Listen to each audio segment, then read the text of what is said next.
मरकुस 5 उसकी 19, यूहन्ना 1 उसकी 41, प्रेरितों के काम 16 उसकी 30 से 34 आयत। इसमें हमें यह मालूम होता है, मरकुस 5:19, परंतु उसने उसे आज्ञा ना दी साथ रहने की और कहा, अपने घर जाकर अपने लोगों को बता कि तुझ पर दया करके प्रभु ने कैसे बड़े काम किए हैं। यीशु मसीह ने उस पागल व्यक्ति को, जब उसने हीलिंग को हासिल किया और उसने कहा कि मैं तेरे साथ आना चाहता हूं, तो यीशु मसीह ने कहा, नहीं, तू मेरे साथ नहीं आ सकता। अब जाकर अपने घर को बता कि परमेश्वर ने तेरे लिए बड़े बड़े कार्य कैसे किए हैं।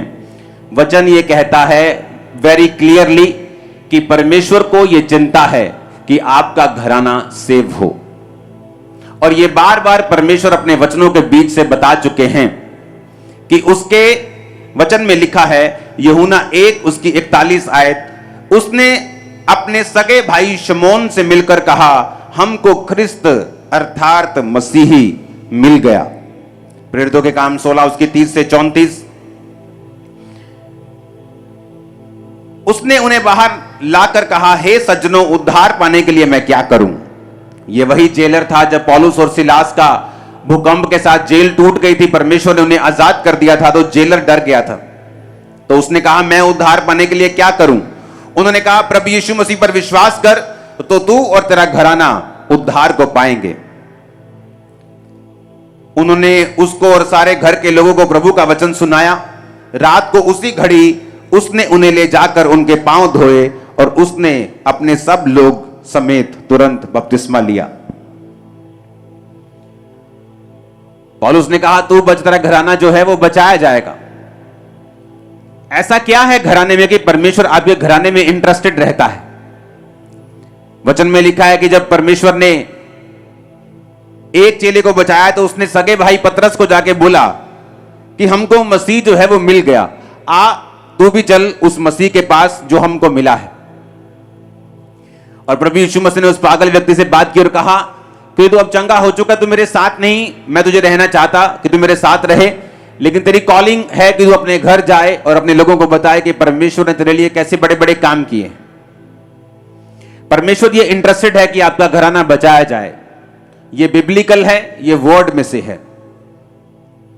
बाइबल कहती है कि जो कोई परमेश्वर प्रभु यीशु मसीह को ग्रहण करेगा, बपतिस्मा लेगा, यकीन करेगा कि वो आया, मारा गया मेरे गुनाहों की खातिर, वो गाड़ा गया और तीसरे दिन मुर्दों में से जी उठा, तो बाइबल कहती वो उद्धार को पाएगा।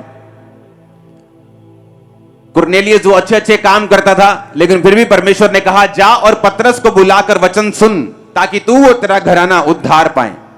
आपके अच्छे काम आपको उद्धार नहीं दे सकते, आपके अच्छे काम आपको बचा नहीं सकते जब तक आपने प्रभु यीशु मसीह को ग्रहण नहीं किया।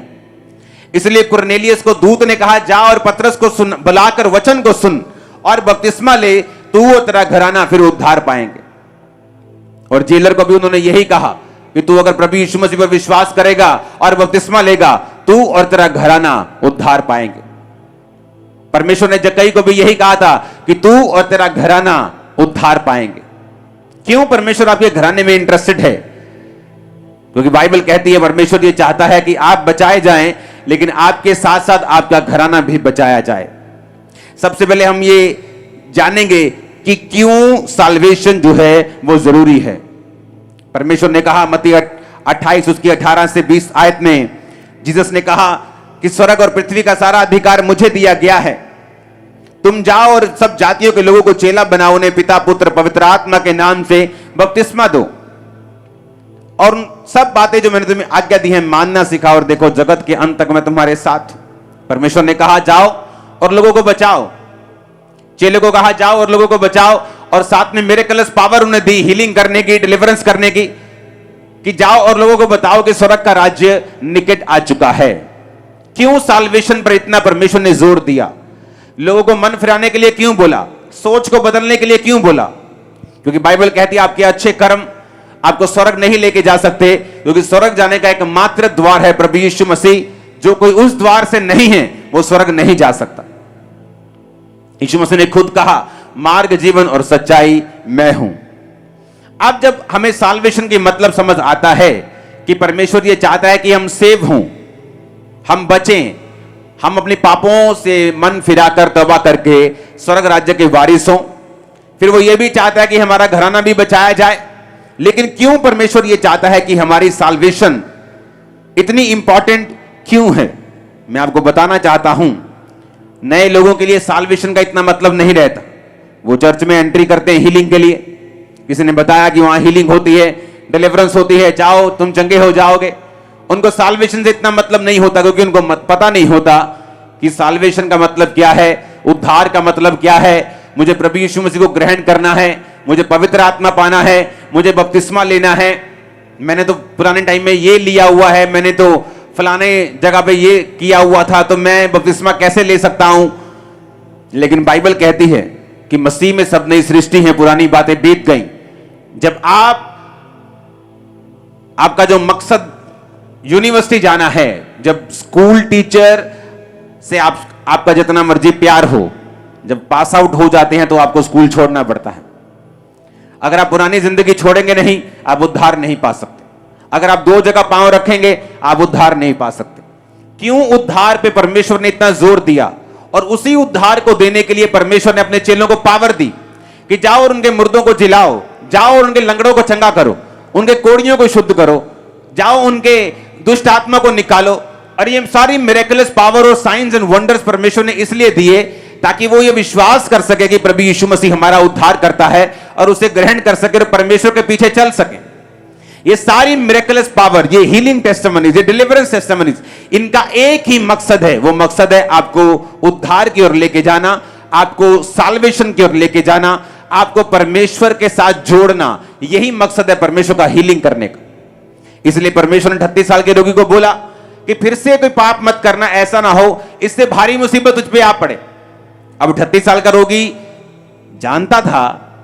आपसे अगर मैं आपसे ये बोलूं कि गंदे काम मत करना दोबारा, तो आपको मालूम है कौन से गंदे काम आप करते हो। आपसे मैं बोलूं अच्छा फिर से बुरे काम मत करना, तो आपको मालूम होता है वो बुरे काम कौन से हैं। आप बोलते ठीक है जी मैं नहीं करूंगा। तो उस व्यक्ति को मालूम था कि वो पाप करता है, उद्धार से दूर है। इसलिए प्रभु यीशु मसीह ने जब कहा फिर से पाप मत करना, ऐसा ना हो इससे भारी मुसीबत उस पर आ पड़े, तो वो जानता था कि वो पाप, वो गुनाह कौन से हैं, क्योंकि यीशु मसीह ने उसको हील किया था ताकि वो पाप से अब दूर रहे, सेव रहे, साल्वेशन में और उद्धार में बना रहे। Hallelujah, hallelujah. मेरी चर्च में एंट्री कैसे हुई? हीलिंग के लिए। मुझे मालूम हुआ कि चर्च में हीलिंग होती है। मेंटली अपसेट के अटैक और डिप्रेशन था, बहुत सारी बीमारियां थी, टूट चुका था, नशों में मरने वाला था, सुसाइड का सब तैयारी कर चुका था। लेकिन चर्च में गया सिर्फ हीलिंग के लिए कि चर्च में हीलिंग होती, वहां पे मैं छूट जाऊंगा। उद्धार के लिए नहीं गया। कितनी देर जाता रहा? हीलिंग के लिए। बपतिस्मा भी मैंने हीलिंग के लिए लिया था कि जल्दी ठीक हो जाऊंगा। लेकिन जब ये बात समझ आती है कि ये सारा कुछ परमेश्वर इसलिए कर रहा है कि आप उद्धार पाएं। बाइबल कहती है जब आदम ने पाप किया, उद्धार से दूर हुआ। बाय नेचर वो गुनाह आज हर बंदे में है। एक नए जन्मे बच्चे के अंदर भी वो ब्लड से पापी है, बाइबल कहती है, और उसको उद्धार की जरूरत है। और बाइबल कहती है जब हम जीसस क्राइस्ट पे बिलीव करते हैं कि वो हमारे गुनाहों की खातिर उसने अपने लहू को बहाया और वो तीसरे दिन मुर्दों में से जी उठा, कब्र में से निकल गया, विश्वास करते हैं, तो बाइबल कहती है अगर तू विश्वास करेगा तो तू उद्धार को पाएगा। लेकिन क्यों परमेश्वर इतना इंटरेस्टेड है मुझे उद्धार देने के लिए और मेरे परिवार को उद्धार देने के लिए? मैं उद्धार, वो मुझे हीलिंग दे दे, डिलीवरेंस दे दे, लेकिन वो मुझे उद्धार में ही रखना क्यों चाहता है? क्योंकि जिन लोगों को यह बात समझ आई है वो लोग कभी भी उन्होंने नॉर्मल फिर लाइफ नहीं जी है, उन्होंने विक्टोरियस लाइफ जी है। जो आपके ड्रीम लाइफ है, आप बोलते हो फलाना हीरो ड्रीम लाइफ जी रहा है, अगर आप उनके घरों में जाकर देखेंगे तो बदतर हालत है। वो ड्रीम लाइफ नहीं है, वो सिर्फ रियल लाइफ है, रियल लाइफ नहीं है। अगर आप रियल लाइफ में देखना चाहते हो, ड्रीम लाइफ को पूरा होते हुए आपकी लाइफ में बिना डिप्रेस्ड, बिना अटैक, बिना झंझट के आपको जिंदगी अगर आप जीना चाहते हो, विक्टोरियस लाइफ जीना चाहते हो, बिना डर के, बिना घबराहट के जीना चाहते हो, मैं आपको बता रहा हूं, फिर आप ये नहीं कहेंगे कि मैं कौन सा बिजनेस करूं, क्योंकि जिस जगह आप हाथ लगाएंगे वो सोना हो जाएगा। मैं आपको सच कह रहा हूं। अब हमारी प्रॉब्लम ये नहीं है कि हम मतलब कोई नया काम नहीं कर सकते। अब दिक्कत यह है कि काम जो मर्जी करें वो सफल होगा, लेकिन टाइम नहीं, इंटरेस्ट नहीं। वो कोई भी फील्ड हो, मुझे मालूम है अगर मैं उस फील्ड में जाऊंगा मैं कामयाब होऊंगा। रीजन पवित्र आत्मा, रीजन परमेश्वर और उसका उद्धार, जिसके बारे में मैं समझ चुका हूं। अब आपको समझना है कि उद्धार क्यों जरूरी है। पाप से दूर रहना, बपतिस्मा लेना, परमेश्वर में बने रहना, भवन से लगे रहना, भवन में रोपे रहकर उसमें बढ़ते रहना क्यों जरूरी है। उद्धार में बने रहना क्यों जरूरी है। क्यों वचन में लिखा अपने अपने उद्धार के बारे में काम करते रहो, यह क्यों जरूरी है। भजन संहिता 51 उसकी 7 से 13 में लिखा, दाऊद कहता है जब वो पाप में गिर गया, जूफा से मुझे शुद्ध कर तो मैं पवित्र हो जाऊंगा, मुझे धो तो मैं बर्फ से भी अधिक सफेद बनूंगा। मुझे हर्ष और आनंद की बातें सुना, जिससे जो हड्डियां तूने तोड़ डाली हैं वो मगन हो जाएं। अपना मुख मेरे पापों की ओर से फेर ले, मेरे सारे अधर्म के कामों को मिटा डाल। हे परमेश्वर, मेरे अंदर शुद्ध मन उत्पन्न कर, मेरे भीतर स्थिर आत्मा नए सिरे से उत्पन्न कर। मुझे अपने सामने से निकाल ना दे और अपने पवित्र आत्मा को मुझसे अलग ना कर। अपने किए हुए उद्धार का हर्ष मुझे फिर से दे और उदार आत्मा देकर मुझे संभाल। तब मैं अपराधियों को तेरा मार्ग सिखाऊंगा और पापी तेरी ओर फिरेंगे। दाऊद ये बात अच्छी तरह से जानता था। आप जानते हैं आज क्यों कुछ फैमिलीज आपके घराने में ऐसी हैं, कुछ लोग ऐसे हैं जो बचाए नहीं गए। रीजन क्या है आप जानते हैं। जो लोग अपने विश्वासी घराने के सामने, अविश्वासी घराने के सामने अनसेफ, जो बचे नहीं, वो एक यंग लड़का हो सकता है शराब पीने वाला, व्यभिचार में गिरा हुआ, संसार में खोया हुआ, गानों में खोया हुआ, गलत कामों में खोया हुआ, मौज मस्ती में खोया हुआ। आप जानते क्यों ये बच्चे बचाए नहीं जाते, क्यों फैमिलियों में साल्वेशन नहीं आती। उसका रीजन ये है कि एक विश्वासी ना तो खुद उद्धार की कीमत को समझता है, ना तो उसमें बना रहता है, और तीसरा ना ही उनकी जिंदगी अपने घर वालों के सामने ऐसी है कि वो उस जिंदगी से प्रभावित हो सके। अगर आप अपनी फैमिली को बचाना चाहते हैं, पहली बात आपको उनके सामने एक धर्मी जीवन जीना पड़ता है। आपको खुद उद्धार में जीना पड़ता है। अगर आप चाहते हैं आपका बेटा, आपकी बेटी, बाप, मां, भाई, बहन, रिश्तेदार बचाए जाएं, तो आपको लिव राइट, आपको उनके सामने जिंदगी सही तरह से परमेश्वर में बने रह के, पवित्रताई में, पवित्र सामर्थ में, अनॉइंटिंग में, प्रेयर में, फास्टिंग में जुड़े रह के खुदावंद के साथ आपको जीनी पड़ती है, अगर आप चाहते हो वो बचाए जाए। लेकिन इस पॉइंट से पहले मैं आता हूं उद्धार क्यों इंपॉर्टेंट है, और जिनको उद्धार का समझ आया वो लोगों ने क्या किया इस दुनिया में। यह बात समझ आ गई कि परमेश्वर ने कहा कि अन्य जातियां इसी वस्तु की खोज में रहती हैं। अच्छा घर लेना है, बेटे को कनाडा भेजना है, लड़की की अच्छी शादी करनी है, अच्छे कपड़े डालने हैं, बड़ा घर लेना है, गाड़ी। परमेश्वर ने कहा अन्य जातियां इन्हीं वस्तुओं की खोज में रहती हैं, पर तुम्हारा स्वर्ग के पिता जानता है तुम्हें इन वस्तुओं की जरूरत है। अन्य जाति उन्हीं चीजों की खोज में रहती हैं, दुखों के साथ चलती हैं, दुख मिले हुए उनकी सेवका, उनकी बरकत में भी 100 में से 2 कामयाब, 4 कामयाब होते हैं, उसके साथ भी दुख मिले होते हैं। परमेश्वर ने कहा तेरा पिता जानता है तुझे इन वस्तुओं की जरूरत है, तो कहता है पहले उसके धर्म और राज्य की खोज कर, तो ये सारी वस्तुएं तुझे पीछे पड़ के मिल जाएंगी। अब सुनो, दाऊद कौन था। दाऊद एक भेड़ों और बकरियों को चराने वाला, एक घर का सबसे रिजेक्टेड पर्सन था। जब शमूएल मसा करने के लिए उसके भाइयों को आया, एक जन को आया जैसे परमेश्वर ने कहा था राजा होने के लिए मसा करना, तो वचन समझाता है कि दाऊद इतना रिजेक्टेड था, इतना भूला हुआ जन था। जैसे कोई फैमिली में होता है ना, चाचा भूला हुआ होता है, चाचे को कोई याद ही नहीं करता।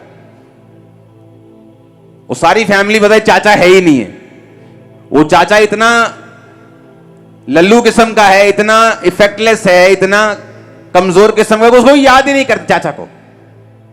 या चाचा ऐसा है कि कोई रिजेक्शन का आत्मा उसकी लाइफ में काम करते हैं। दाऊद इतना रिजेक्टेड था कि उसकी फैमिली इतना बड़ा फंक्शन हो जाए, क्योंकि अगर पुराने नियम में आज तो आप विजिट करते हो, पुराने नियम में ऐसा कोई रिवाज नहीं था। तो अगर नबी किसी के घर गया है, असली वाला नबी, वो आजकल वाला नहीं, असली वाला, तो लोग टांगे कांपती थी। उन्हें मालूम था या तो जीवन लेके आया या मौत लेके आया, या तो सजा का हुक्म लेके आया या एक बड़ी बरकत। तो लोग उनसे डरते थे हमेशा, और लोग पूछते क्या तू मित्र भाव से आया या कैसे आया, तो लोग घबरा जाते थे उनको देख के कि क्यों आया, कि परमेश्वर का नबी है, कोई मैसेज लेके आया तो पता नहीं क्या होने वाला है हमारे साथ। तो जब उनके घर में इतना बड़ा फंक्शन हुआ कि शमूएल नबी, उस जमाने का ऐसा नबी कि जिसकी बात धरती पे नहीं गिरती थी, वो आया तो लोग दाऊद को भूल गए। इसका मतलब इतना भूला हुआ जन था।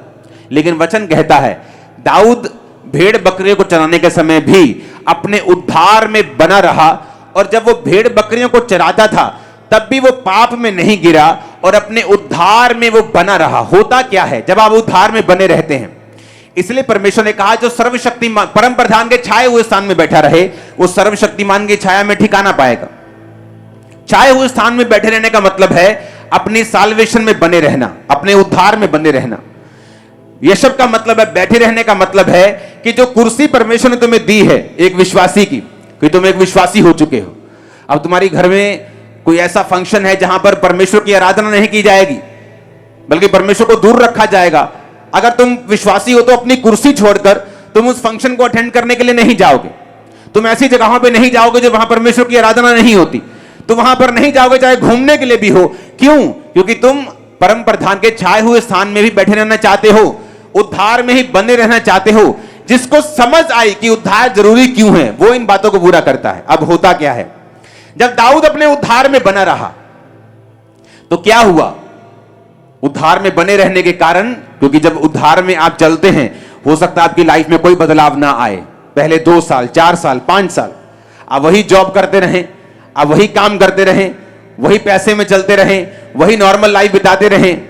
लेकिन बाइबल ये कहती है जो अपने घर चट्टान पर बनाते हैं, चट्टान पर घर बनने में समय तो लग सकता है, लेकिन जब घर बनके तैयार हो जाएगा लोग वाव वाव बोलने जरूर आएंगे। अब जब दाऊद का आत्मिक घर बन रहा था और वो उद्धार में बना हुआ है, तो बाइबल कहती है समय आता है जब परमेश्वर आपको पे चेक देता है, आपको तनख्वाह देता है। कुछ कंपनी आपको 1 साल बाद तनख्वाह देती है, एनुअल इनकम देती है। तो दाऊद की कई बार परमेश्वर जो इनकम देता है ना उद्धार में बने रहने की, वो कई बार लेट आती है, इकट्ठी आती है। पर जब इकट्ठी आती है तो मजा भी बड़ा आता है कि लाखों रुपए आ गया एकदम से, कहां हजार आना था। तो दाऊद को इकट्ठी मिलती है पे चेक। क्या? शमूएल आके उसको मसा कर जाता है। अब वो फिर उद्धार में बना हुआ है। अभी सिर्फ मसा किया, उसको हुआ कुछ नहीं। जब मसा किया फिर उद्धार में बना रहा, परमेश्वर के साथ जुड़ा रहा। एक दिन क्या होता है, उल्टा शाऊल उसके मगर लग जाता है, मारने की कोशिश करता है, भागना पड़ता है, लेकिन उद्धार से बाहर नहीं आया। तो क्या हुआ? राजा बन गया, सिर्फ यहूदा के गोत्र का। फिर बना रहा इजराइल के पूरे 12 गोत्रों का। उद्धार में बना रहा, 66 लड़ाइयां लड़ी, 66 जीती। इकोनॉमी डाउन होने की बजाय अब चली गई। आज एक यूक्रेन की लड़ाई हो रही है रशिया के साथ। कहीं कनक महंगी हो चुकी है, कहीं खाना महंगा हो चुका है, कहीं तेल महंगा हो चुका है, कहीं पेट्रोलियम महंगा हो चुका है, फ्लाइट्स महंगी हो चुकी, सब कुछ गड़बड़, पूरी दुनिया में इफेक्ट हुआ उसका। दाऊद जिस देश में रहता था 66 लड़ाइयां लड़के भी वो पूरा स्ट्रांग था। क्यों? दाऊद को उद्धार का मतलब मालूम था। उसको मालूम था मैं जहां जा रहा हूं मुझे सफलता मिल रही है, जिस लड़ाई में जा रहा हूं परमेश्वर मुझे गाइड कर रहा है, वो मुझसे बात कर रहा है। अगर आप उद्धार में हैं तो परमेश्वर आपको गाइड करता है, उसका आत्मा आपसे बात करता है। अगर आप परमेश्वर के ज्यादा करीब हैं, वो आपसे बोल के बात करता है। आप विश्वासी टाइप हैं, आप अच्छे विश्वासी हैं, कई बार वो दिल में डालता है। तो आपको ये मालूम होना चाहिए कि जरूरी नहीं परमेश्वर आपसे बोल से बात करे। ओके, जो खास सेवकाई के लिए बुलाए गए, कई बार उनसे परमेश्वर बोल के बात करता है, वो दिल में डालता है। तो दाऊद उद्धार में बना रहा, धीरे धीरे राजा बना, 12 गोत्रों का राजा बना, 66 लड़ाइयां लड़ी, जीती। और बाइबल कहती है अपने सारे एनिमीज के ऊपर उसने कब्जा कर लिया। कोई भी दाऊद के ऊपर कब्जा नहीं कर पाया। दाऊद एक लौता राजा था पूरे इजरायली हिस्ट्री का जिसको कोई हटा नहीं सका। बूढ़ा होके पूरा इतना बूढ़ा हो गया कि कपड़े भी उसको गर्म नहीं रख पाते थे। और बाइबल कहती पूरी उम्र का होके वो मरा और परमेश्वर के पास गया। रीजन क्या है? जब दाऊद ने पाप किया तो उसने कहा अपने किए हुए उद्धार का हर्ष मुझे फिर से दे। पता है क्यों? जब आप सेव होते हैं, जब आप उद्धार में होते हैं, एक हर्ष आपके अंदर होता है, एक आनंद आपके अंदर होता है। बीमारी के साथ साथ भी वो चलता है, कई बार परीक्षा के साथ साथ भी कई बार वो चलता है। लेकिन दाऊद को मालूम था कि उद्धार अगर मेरे पास होगा तो मैं जहां जाऊंगा मैं सफल होऊंगा, और अगर मेरे पास उद्धार नहीं होगा तो पता नहीं कौन सा एनिमी मुझे किस टाइम हरा के जाएगा। और उसने कहा मुझे उद्धार का हर्ष फिर से दे, तब मैं अपराधियों को तेरा मार्ग सिखाऊंगा। आज कौन से लोग हैं जिनके अंदर रूहें नहीं बचती, जो खुद अपने उद्धार में बंधे नहीं रहते, जो आज पाप में है, कल तौबा कर ली, परसों फिर अपनी ऑफिस की लड़की के साथ फंस गए, फिर तौबा कर ली, फिर उसके साथ फंस गए, फिर तौबा कर ली, फिर ठीक हो गए, फिर ठीक हो गए, फिर खत्म हो गए, जो खुद नहीं बचे। तो दाऊद ने कहा तू मुझे बचा खुदावंद, फिर से वही उद्धार का हर्ष मुझे फिर से दे, मुझे सेव कर। इतना बड़ा आदमी, और बाइबल कहती है दाऊद बीमार हो चुका था उस पाप के बाद। उसने कहा परमेश्वर ताकि जो हड्डियां तूने तोड़ दी वो मगन हो जाएं, क्योंकि वो हड्डियां के टूटने का रीजन यही था कि दाऊद पाप में था। उसे मालूम था कि मैं हीलिंग ना मांगू, मैं बरकत ना मांगू, मैं उद्धार मांगू, मैं साल्वेशन मांगू। जैसे ही उस साल्वेशन आएगी, उद्धार आएगा, तो परमेश्वर मेरे अंदर प्रवेश करेगा, पवित्र आत्मा मुझसे अलग नहीं होगा। क्योंकि जैसे आप पाप में होते हैं पवित्र आत्मा आपसे अलग हो जाता है। वरदान काम करते हैं, गैर भाषा उसी तरह काम करेगी, हीलिंग काम कर सकती है, प्रोफेटिक वर्ड काम कर सकता है, लेकिन उस बंदे को मालूम होता है कि परमेश्वर मेरे साथ नहीं है। दाऊद को मालूम था पवित्र आत्मा मुझसे निकल चुका है। उसने कहा परमेश्वर मेरे अंदर शुद्ध मन उत्पन्न कर, मेरे भीतर स्थिर आत्मा। पहले वो स्थिर था, 66 लड़ाइयां लड़ी, जीती, एनिमीज के ऊपर कब्जा किया, कोई राजद्रोह की गोष्ठी नहीं, उसके खिलाफ कोई साजिश काम नहीं कर सकी, गद्दी से उठा नहीं सकी, हिला नहीं सकी। उसको मालूम था उसका रीजन है कि मैं उद्धार में हूं, मैं पाप में नहीं हूं, मैं परमेश्वर के साथ बना हुआ हूं। उसे मालूम था कि मेरे भीतर स्थिर आत्मा दे मुझे, मैं फिर से स्थिर रहना चाहता हूं अपने मन में, अपने डिसीजंस में। उसे मालूम था मैं स्थिर रहूंगा, लाइफ में हर जगह जहां मैं जाऊंगा मैं कामयाब होऊंगा। मैं आपको बता सकता हूं, मैं आपको दावा कर सकता हूं, अगर आप लोगों ने उद्धार में बने रहे, इसको मेंटेन करके रखा, आप प्रेयर नहीं करेंगे कि मैं इस काम में कामयाब हो जाऊं, आप कामयाब होंगे 101%। आपका बिजनेस हो, आपकी जॉब हो, आपका काम हो, कुछ भी हो, परमेश्वर आपको बरकत देगा। रीजन, अगर आपने उद्धार में बने रहने का फैसला कर लिया है। दाऊद ने फैसला कर लिया, इसलिए बाइबल कहती है उसने उद्धार मांगा। उसने कहा प्रभु तू मुझे उद्धार दे, पवित्र आत्मा को अलग ना कर, ताकि जो हड्डियां टूट गई वो मगर हो जाएं, तब मैं अपराधियों को तेरा मार। दाऊद को मालूम था साल्वेशन की वैल्यू का। आप क्रिश्चियन घराने में जन्मे जरूरी नहीं आप सेव हो। अगर आपने यीशु मसीह को अपना पर्सनल सेवियर, अपना उद्धारकर्ता अगर ग्रहण नहीं किया, बपतिस्मा नहीं लिया तो। और दाऊद को मालूम था ये आशीष मांगनी, हीलिंग मांगनी, जीत मांगनी सब व्यर्थ है अगर मेरी लाइफ में उद्धार नहीं है। तो उसने उद्धार मांगा। उसने कहा प्रभु मुझे सेव कर, अपना आत्मा मुझे फिर से दे। उसे मालूम था अगर आत्मा आ गया तो कामयाबी मेरे पास होगी। क्या कहता है वचन इब्रानियां 11 उसकी 22, उसका अब 11 और उसके बाद 8 से 11 आयत। विश्वास ही से अब्राहम जब बुलाया गया तो आज्ञा मानकर ऐसी जगह निकल गया जो मिरास में लेने वाला था, और ना जानता था कि मैं किधर जाता हूं, तो भी निकल गया। विश्वास ही से उसने प्रतिज्ञा किए हुए देश में, पराये देश में परदेशी के समान रहकर इसहाक याकूब समेत जो उसके साथ प्रतिज्ञा के वारिस से तंबुओं में वास किया, क्योंकि वह उस स्थिर नींव वाले नगर की बाट जोता था जिसका रचने वाला और बनाने वाला परमेश्वर है। कौन से स्थिर नींव वाला नगर? हेवनली यरूशलेम। बाइबल कहती है वो यरूशलेम की बाट जोता था, वो स्वर्ग जाने की तैयारी कर रहा था। आप जानते हैं जिस दिन स्वर्गदूत ने कहा अब्राहम तेरे बेटा होगा, स्वर्गदूत ने कहा मैं जो 100 साल का होने वाला हूं क्या पुत्र उत्पन्न करूंगा? मेरी पत्नी जो बूढ़ी हो चुकी है 90 साल की, क्या वो संतान पैदा करेगी? इस्माइल तेरी दृष्टि में खुदाबंद बना रहे यही बहुत है। इस्माइल जो 86 साल की उम्र में उसके हुआ था, उसने कहा वही बहुत। अब्राहम को यह बिलीव हो चुका था कि अब उसके संतान नहीं होगी। इतने सालों के बाद भी खुदा ने बोला था कि जा और तेरा वंश बालू के समान होगा, रेत के किरणों के समान। उसके वायदे पूरे नहीं हो रहे थे, तब भी बाइबल कहती है उसका ध्यान स्वर्गीय यरूशलेम की ओर था।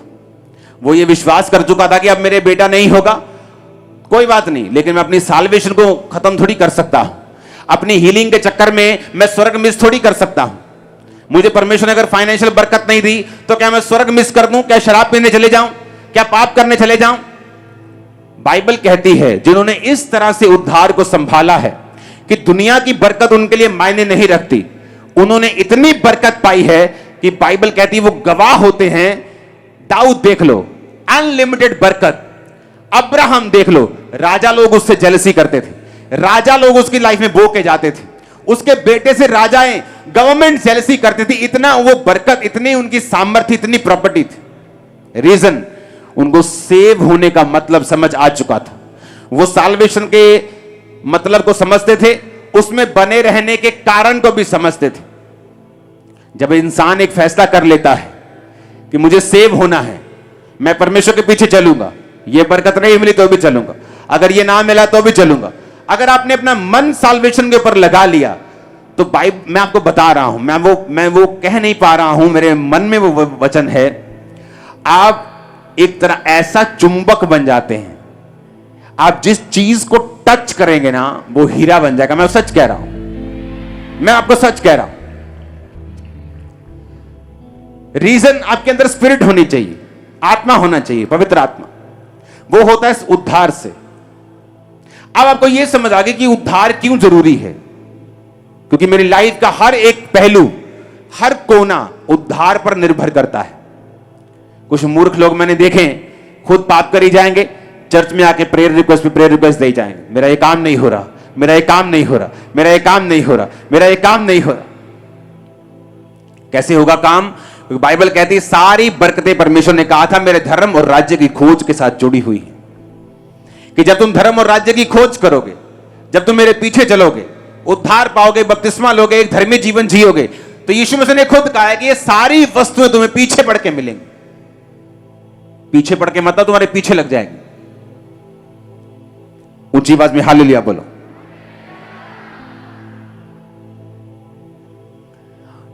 दाऊद और अब्राहम अपने साल्वेशन और अपनी आत्मिक जिंदगी के लिए इतने कंसर्न थे, इतने चिंतित थे कि दाऊद जब बीमार था उसे हीलिंग की परवाह नहीं थी। उसे यही था कि जो गलती हो गई, मैं उद्धार से दूर हो गया हूं, मैं वापस आ जाऊं। अब्राहम को अपनी चंगाई की परवाह नहीं थी कि अगर बेटा नहीं हुआ तो वायदे कहां गए, लोग क्या कहेंगे, जिस घराने से मैं निकला हूं अन्य जातियों से वो क्या कहेंगे कि खुदा ने वायदा पूरा नहीं किया। उसे कोई परवाह नहीं थी, लोग क्या कहेंगे, हीलिंग होगी कि नहीं, बच्चा होगा कि नहीं। कहता मैं स्वर्गीय यरूशलेम की बाट जोता हूं। आज रियल में अगर आप क्रिश्चियनिटी विजिट करेंगे, उन लोगों के पास बरकत नहीं है जिन्होंने बड़ी बड़ी गवाहियां ली हैं, या वो खुदा में बहुत बड़ी तरह से नहीं चले, लेकिन अगर उस हीलिंग वाले ने उद्धार को भी सीरियसली लिया है तो उनकी बरकतें देखना कितनी है, उस सेवकाई की बरकतें देखना कितनी है। जिन्होंने साल्वेशन को सीरियसली लेकर परमेश्वर को फॉलो किया है। हालेलुया। अब मैंने उद्धार पा लिया, अगर आपने उद्धार पा लिया, आप उद्धार के इसकी वैल्यू को समझ गए कि मेरी लाइफ में हर जगह उद्धार काम करता है। ये एक मास्टर की है, मेरे बिजनेस में, मेरी जॉब में, मेरी मैरिड लाइफ में, हर जगह ये काम करेगी अगर मैं इसमें बना रहूंगा तो मास्टर की समझ आ गई। अब परमेश्वर क्या चाहता है? कहता अगर तू बचेगा तेरा घराना क्या पाएगा? उद्धार पाएगा। कई बार जब आप उद्धार पाते हैं, आपका घराना अगर उद्धार में नहीं है तो भी आपकी फैमिली पूरी तरह से पीस में और शांति में नहीं रह पाती। तो सबसे पहले मुझे यह समझ आ गया कि मैं उद्धार क्यों पाऊं। अब यह समझ आ गया कि परमेश्वर ने कहा था कि तेरा परिवार जरूरी है, इसलिए उसने कहा अपने घर जाकर लोगों को बता। इसलिए पतरस का भाई जब पतरस जाके कहता कि हमें ख्रिस्त मिल गया, जेलर कहता मैं आप उद्धार पाने के लिए क्या करूं? बपतिस्मा ले, तेरा तू और तेरा घराना उद्धार पाएंगे। जक्कई को बोला तू वो तेरा घराना, घराने में परमेश्वर इंटरेस्टेड है, क्योंकि आपकी बरकत, आपकी शांति आपके घराने, आपकी फैमिली के साथ जुड़ी हुई है। आपका दोस्त आपसे बदतमीजी करे, आप उसे चेंज कर सकते हो, फैमिली चेंज नहीं कर सकते। उसी घर में सोना है जाके, पति चेंज नहीं कर, पत्नी चेंज नहीं कर सकते, बच्चे चेंज नहीं कर सकते, माता पिता चेंज नहीं कर सकते, भाई बहन चेंज नहीं कर। तो परमेश्वर इंटरेस्टेड आपकी फैमिली भी बचाई जाए।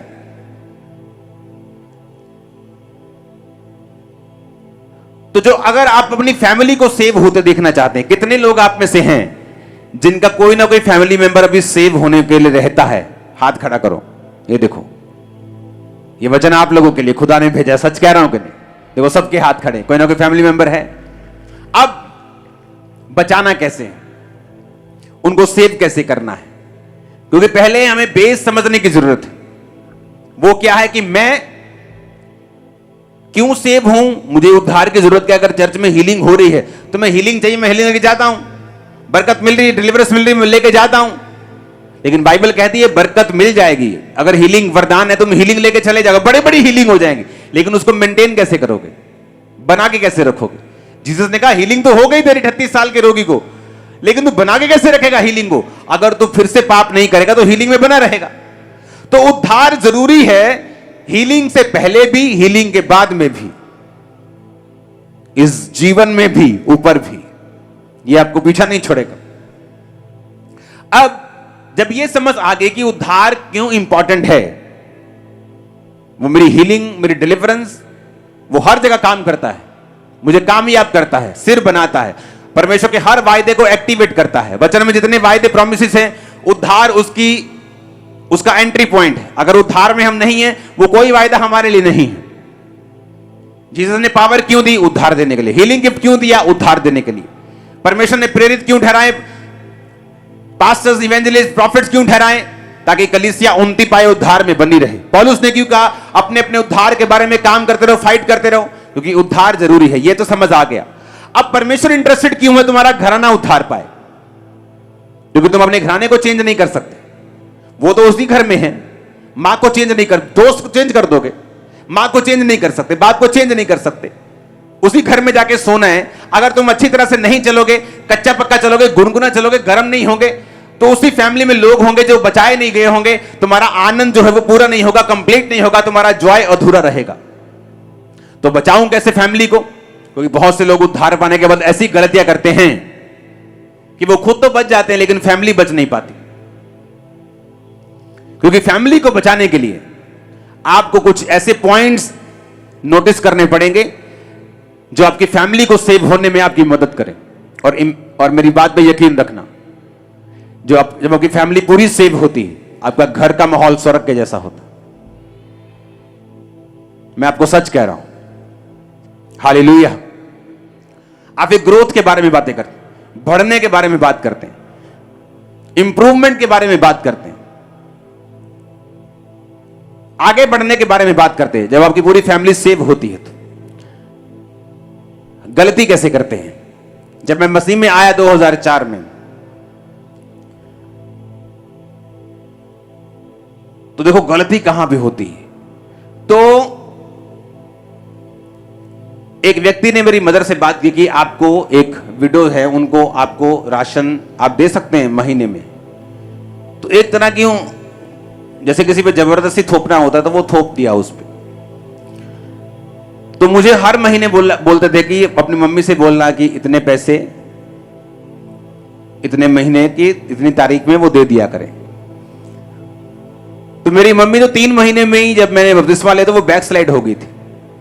घर में लड़ाई, पापा लड़ रहे हैं, बिजनेस बिजनेस बिजनेस।